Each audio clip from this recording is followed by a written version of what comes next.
Des journées ensoleillées, quelques gouttes de pluie et du vent.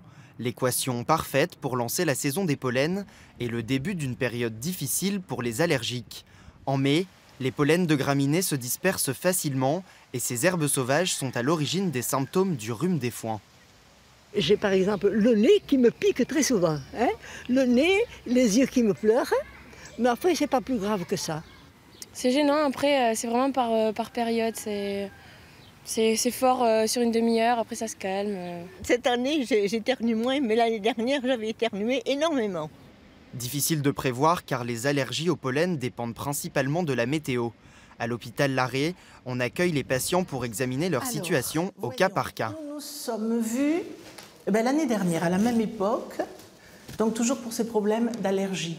Des problèmes que cette femme subit depuis une trentaine d'années. Au-delà des traitements médicamenteux, la jeune femme a aussi eu recours à la désensibilisation. Déjà, ça a limité l'impact.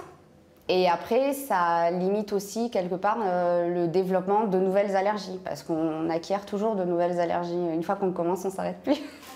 La désensibilisation est réservée aux allergies les plus handicapantes. D'autres moyens de prévention existent pour limiter les symptômes. Les premiers conseils, c'est effectivement de se laver le visage régulièrement, de se laver le nez régulièrement et de se brosser les cheveux le soir avant d'aller au lit parce qu'on va poser la tête sur l'oreiller et si on a beaucoup de pollen sur la chevelure, on va être un peu plus gêné. Voilà, ce sont plus des conseils d'hygiène, on va dire.